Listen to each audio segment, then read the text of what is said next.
আজকে আমরা এমন একটি গুরুত্বপূর্ণ আমল শিখব যে ছোট্ট একটি দোয়া। আপনি যদি একটু নির্জনে বসে একাকী বসে এই ছোট্ট দোয়াটা অন্তত 7 বার করেও যদি পড়েন, আপনি প্রতিনিয়ত প্রত্যেকটা দিন যদি আপনি এই চিন্তা করেন যে এই সময় আমার জন্য সহজ হয়, এই সময় আমি আল্লাহ তাআলার দিকে মনোনিবেশ দিতে পারবো। আপনি দিনের যে কোনো সময় হতে পারে, রাতের যে কোনো সময় হতে পারে, আপনি নিজেকে একাকী নির্জনে বসে একটা সময় বের করবেন। এই সময়টাতে এই ছোট্ট যে দোয়াটা বলবো, এই দোয়াটা অন্তত 7 বার যদি পড়তে পারেন, প্রতিদিন 7 বার করে যদি পড়তে পারেন, আশা করা যায় যে ইনশাআল্লাহ 7 দিনের ভিতরে ভালো একটা ফলাফল পাবেন। আপনার যত বেশি ঋণ হোক না কেন, অনেক বেশি যদি ঋণ হয়, তাহলে সেই ঋণ আল্লাহ তাআলা পরিশোধ করে দিবেন। আল্লাহ তাআলা দায়িত্ব নিয়ে নেবেন যে আমার বান্দা আমার কাছে এই দোয়ার মাধ্যমে সাহায্য চাইতেছে, আমি আমার বান্দার ঋণ পরিশোধ করে দিব। প্রিয় দিনী ভাই এবং বোনেরা, ঋণের কারণে মানুষ অনেক ধরনের অন্যায় কাজে জড়িত হয়ে যায়, কুফরের দিকেও লিপ্ত হয়ে যায়। আল্লাহ রাসূল সাল্লাল্লাহু আলাইহি সাল্লাম বলেন, যখন মানুষ অভাবে পড়ে তখন সেই অভাবগ্রস্ত মানুষ অনেক সময় কুফুরে লিপ্ত হয়ে যায়, কুফুরি করে বসে। অর্থাৎ এই মানুষগুলো তখন ভালো বোধ বুদ্ধি তার মাথার ভিতরে থাকে না, জ্ঞান বুদ্ধি লোপ পায়, যার কারণে যে সে কোনটা গুনাহের কাজ কোনটা ভালো কাজ এই জিনিসটা বোঝার ক্ষমতা হারিয়ে ফেলে। সে এই জিনিসটা বোঝে না যে আমি যদি এখন ঋণ রয়েছি, আমি যদি কারো কাছ থেকে অন্যায়ভাবে টাকা আদায় করি, চুরি করি, ডাকাতি করি, জুলুম অন্যায় অত্যাচার করে টাকা আদায় করি, তাহলে সেই ক্ষেত্রে এটার জন্য আল্লাহ তাআলার কাছে জবাবদিহি করতে হবে, এটার জন্য শাস্তি পেতে হবে। যারা ঋণগ্রস্ত রয়েছে বেশিরভাগ মানুষ অনেক সময় এই জিনিসটা উপলব্ধি করে না, এই অন্যায়ের কাজের সাথে জড়িত হয়ে যায় এবং বেশিরভাগ মানুষ সুদের সাথে জড়িত হয়ে যায়। এই সুদের দেওয়া নেওয়া দুটাই তো হারাম, কিন্তু এই অভাবের কারণে বেশিরভাগ মানুষ সুদ গ্রহণ করে, সুদ নিয়ে সুদে টাকা নিয়ে এরপরে খরচ করে, যার কারণে এটাও সে একটা হারাম কাজ করতেছে। এইভাবে অন্যায় কাজের দিকে ধাবিত হয়ে যায়। তো এই পাহাড় পরিমাণ ঋণ যদি আপনার হয়ে যায়, আর যদি আপনি আল্লাহ তাআলার কাছে যে পদ্ধতি বলে দিব এই পদ্ধতিতে সাহায্য চাইতে পারেন, ইনশাআল্লাহ একটু একটু করে এত সহজে আপনার ঋণগুলো পরিশোধ হয়ে যাবে যে আপনি কল্পনাও করতে পারবেন না। আল্লাহ তাআলা বান্দার সে মনের অবস্থা দেখেন যে বান্দা কি অন্তর দিয়ে দিল দিয়ে আমার কাছে সাহায্য চায় কিনা। আমরা তো মানুষের কাছে আগে সাহায্যের জন্য দৌড়ে যাই যে ভাই আমি ঋণগ্রস্ত হয়েছি, আমাকে কিছু সাহায্য করেন, অথচ এই মানুষটাকেও কিন্তু আল্লাহ তাআলাই দান করেছেন। তাহলে আল্লাহ তাআলা যদি তাকে দিতে পারেন, আমি আল্লাহ তাআলার বান্দা, আমাকে আল্লাহ তাআলা কেন দিবেন না? এই জিনিসটা আপনার ভিতর কেন আসে না? আপনার ভিতর যখনই এই জিনিসটা আসবে যে ওই বান্দাকে আল্লাহ তাআলা যেমন দিচ্ছেন, আল্লাহ তাআলা ওই বান্দাকে যেমন সৃষ্টি করেছেন, আমাকেও তো সৃষ্টি করেছেন, আমাকেও তো আল্লাহ তাআলা দিবেন, আমার কমতি কোথায় এই জিনিসটা উপলব্ধি করবেন। আর আপনার কোন কোন জায়গায় কমতি আছে এই জিনিসটা আপনি উপলব্ধি করে সেই কমতিগুলোকে আপনি দূর করবেন যে এইগুলো আমার ভিতরে নেই কেন। একটা মানুষ সুখে শান্তিতে তখনই বসবাস করে যখন ওই মানুষটা আল্লাহ তাআলার ইবাদতে মগ্ন থাকে, অর্থাৎ দৈনন্দিন সমস্ত কাজকর্ম ঠিকই করে, সে এই জিনিসটা মনে রাখে যে আমি এই কাজ করার ভিতর দিয়ে দেখা যায় যে আমার যাতে কোনো ধরনের কোনো একটা অন্যায় কাজ না হয়ে যায়, আমি অল্প ইনকাম করি, ছোট্ট একটা চাকরি করি, এর ভিতরে যেন আমার কোনো হারাম ঢুকে না যায়, আমি দোকানদারি করি, আমি যেন ওজনে কম না দেই যাতে আমার হারাম ঢুকে না যায়, আমি ব্যবসা বাণিজ্য করি, এর ভিতর কোনো ভেজাল পণ্য যাতে না দেই, আমার যাতে এই জিনিসটা হারাম না হয়ে যায়। এইভাবে যখন একটা ব্যক্তি হারাম থেকে নিজেকে বাঁচিয়ে রাখে, হালাল উপার্জন করার চেষ্টা করে এবং সর্ব অবস্থায় আল্লাহ তাআলার ভয় বা তাকওয়া অবলম্বন করে, তখন আল্লাহ তাআলা ওই বান্দার দোয়া কবুল করেন।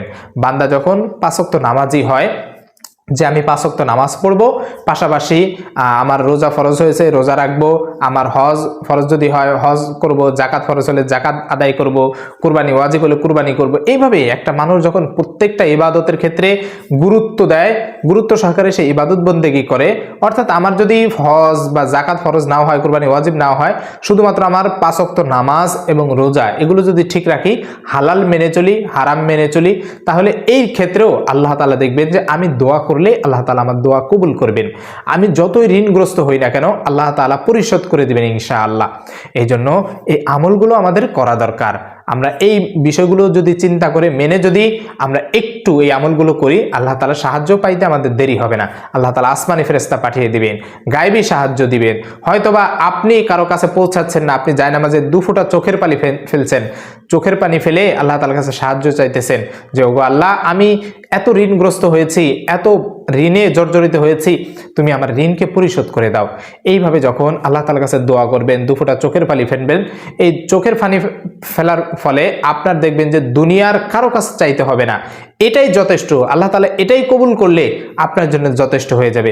মানুষ আপনাকে যখন হেল্প করবে, সাহায্য করবে, এটা আল্লাহ তাআলাই তার কানে পৌঁছে দিবেন, আপনার আর কষ্ট করে পৌঁছাতে হবে না। কেমন হয় যে মানুষের মন আপনার দিকে ঘুরে যাবে, দেখবেন যে হাদিয়া নিয়ে কেউ আপনার কাছে চলে আসছে। দেখা যায় যে আপনি কোনো একটা বিষয় খুব পেরেশান রয়েছেন, কোনো একটা ব্যক্তি আপনার জন্য সেই জিনিসটা নিয়ে এসেছে, আপনি অবাক হয়ে যাবেন যে এই জিনিসটা আমার দরকার ছিল, এখন আমার 5,000 টাকার দরকার ছিল, এই ব্যক্তি জানলো কিভাবে? এই যে জিনিসটা, এটা আল্লাহ তাআলাই ব্যবস্থা করে দিবেন, তার অন্তরে ঢেলে দিবেন। আপনার আমার করণীয় হচ্ছে যে কোনো একটা মাধ্যম যেগুলো রয়েছে রাসূল সাল্লাল্লাহু আলাইহি ওয়াসাল্লাম শিখিয়েছেন, এই মাধ্যমগুলো ধরে ধরে আল্লাহ তাআলার কাছে সাহায্য চাওয়া। তো আপনি দৈনন্দিন একটা সময় নির্দিষ্ট করবেন, ওই যে বললাম এই দোয়াটা অন্তত 7 বার পড়বেন। তো সময়ের ভিতরে উত্তম কয়েকটা সময়ের কথা বলি। এই সময়টা যদি আপনি আল্লাহ তাআলার কাছে এই দোয়াটা 7 বার পড়ে সাহায্য চাইতে পারেন, ইনশাআল্লাহ 7 দিনের ভিতরেই আপনার ঋণ দেখা যায় আল্লাহ তাআলা পরিশোধ করে দিতে পারেন। আল্লাহ তাআলা তো চাইলেই 24 ঘন্টাকে 1 সেকেন্ডের ভিতর পরিশোধ করে দিতে পারেন। তাই আল্লাহ তাআলা চাইলেই আপনাকে পরিশোধ করে দিবেন, আপনি শুধু একটু ধৈর্য ধরবেন আর আমলটা চালিয়ে যাবেন। ইনশাআল্লাহ যত ঋণগ্রস্ত থাকেন না কেন আল্লাহ তাআলা পরিশোধ করে দিবেন। তো দৈনন্দিন আপনি একটা সময় বের করবেন, তার ভিতরে খুবই গুরুত্বপূর্ণ সময়গুলোর ভিতরে এখন রমজান মাস চলতেছে, এই রমজান মাসে অন্যতম সময় হচ্ছে আপনি রোজা রয়েছেন, এই রোজা রেখে ইফতারকে একেবারে সামনে রেখে এরপরে আপনি দোয়া করবেন। অর্থাৎ আর মাত্র কয়েক মিনিট সময় আছে ইফতার করতে, কিছুক্ষণ বাদে আজান হয়ে যাবে, মাগরিবের রক্ত হয়ে যাবে বা ইফতারের সময় হয়ে যাবে। আপনি এই যে ধরেন 5 মিনিট আগে যে সময় রয়েছে, আপনি এই 5 মিনিট একটু দুহাত তুলবেন। এই সময়টাতে আল্লাহ তাআলা বান্দার দোয়া অবশ্যই কবুল করেন, কারণ এই সময় আমার আপনার তাকওয়া কাজ করে, অন্তরে ভয়টা কাজ করে। এই সময় আমার খাবার যে সামনে রয়েছে, আমি কিন্তু খাই না। কেন খাই না? আল্লাহ তাআলার ভয়, আল্লাহ তাআলার আদেশ নাই, আমার সামনে চাইলেই তো আমি নিয়ে খেতে পারি। আল্লাহ তাআলার ভয়ে আমি এই খাওয়া থেকে বিরত রয়েছি, আমি এই পানাহার থেকে বিরত রয়েছি, কারণ আল্লাহ তাআলা আদেশ এখনো করেন নাই। এই যে ভয়টা যে কাজ করে, আর এই ভয় নিয়ে, আশা নিয়ে যে আমি এখন দোয়া করলে আল্লাহ তাআলা অবশ্যই কবুল করবেন, আমি তো আল্লাহর জন্যই রোজা রয়েছি, আমি তো আল্লাহর জন্যই সব কিছু থেকে সারাদিন নিজেকে বিরত রেখেছি, পানাহার থেকে, খাবার থেকে, স্ত্রী সহবাস থেকে, এগুলো থেকে নিজেকে বিরত রেখেছি, আমি রোজা রয়েছি একমাত্র আল্লাহ তাআলার জন্য, তাহলে আল্লাহ কেন আমার দোয়া কবুল করবেন না? এইভাবে নিজের ভিতরে যে কমতিগুলো রয়েছে এগুলো দূর করবেন, ইনশাআল্লাহ দেখবেন যে আপনার দোয়া আল্লাহ তাআলা অবশ্যই কবুল করবেন। তো ইফতারকে সামনে রেখে আপনি দোয়া করতে পারেন, ইনশাআল্লাহ আল্লাহ তাআলা কবুল করবেন। তো এই যে দোয়াটা করেছেন, এই দোয়ার ভিতরে আপনি এই ছোট্ট দোয়াটা পড়বেন, আল্লাহুম্মা কফিনি বিহালালিকা আন হারামিক ওয়া আগনিনি বিফাদলিকা আম্মান সিওয়াক।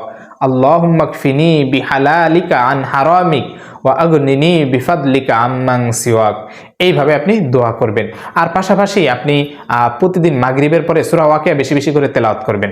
সূরা ওয়াকিয়ার দ্বারা আপনার মৃত্যু পর্যন্ত কোনো রিজিকের অভাব হবে না, আল্লাহ তাআলা আপনার রিজিকের ব্যবস্থা করে দিবেন। আপনি একবেলা যখন খাইতেন, দেখবেন যে এই সূরা ওয়াকিয়ার আমলের দ্বারা 3 বেলা ভরপেট সুন্দরভাবে ভালো খানা আপনি খাইতে পারবেন, আল্লাহ তাআলা সেই ব্যবস্থা করে দিবেন।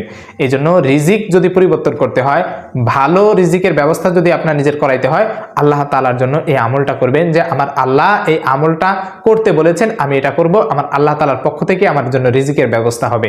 এই আশা নিয়ে আপনি এই আমলটা করবেন। প্রতিদিন মাগরিবের পরে আপনি ঘরে বসে একটু কষ্ট করে, যেখানেই থাকেন না কেন, একটু কষ্ট করে সূরা ওয়াকিয়া তেলাওয়াত করবেন।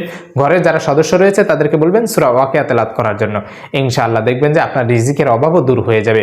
এই যে একটা সময় রয়েছে যে ইফতারের সময় দোয়াটা পড়া, এরপরে আপনি সাহারের সময় উঠবেন, রমজানের সময় বা রমজান বাদে অন্যান্য সময় আপনি তাহাজ্জুদের সময় উঠবেন। তাহাজ্জুদের সময় উঠে তাহাজ্জুদের নামাজ পড়বেন 2 রাকাত অন্তত, সেই সময় পড়ে এরপরে শেষ সেজদায় গিয়ে আপনি যখন দ্বিতীয় সেজদা গিয়ে যখন 3 বার তাসবিহ পড়বেন, সুবহানা রাব্বিয়াল আলা, সুবহানা রাব্বিয়াল আলা, সুবহানা রাব্বিয়াল আলা, পড়ার পরে এই ছোট্ট দোয়াটা অন্তত 7 বার পড়বেন, যত বেশি পারেন অসুবিধা নেই, আপনি অন্তত 7 বার এই দোয়াটা পড়বেন। আল্লাহুম্মা কফিনি বিহালালিকা আন হারামিক ওয়া আগনিনি বিফাদলিকা আম্মান সিওয়াক। এই দোয়াটা বেশি বেশি পড়ে দেখবেন যে আল্লাহ তাআলার কাছে সাহায্য চাইলে আল্লাহ তাআলা গায়বীভাবে সাহায্য করবেন, আপনার ঋণ পরিশোধ হয়ে যাবে ইনশাআল্লাহ।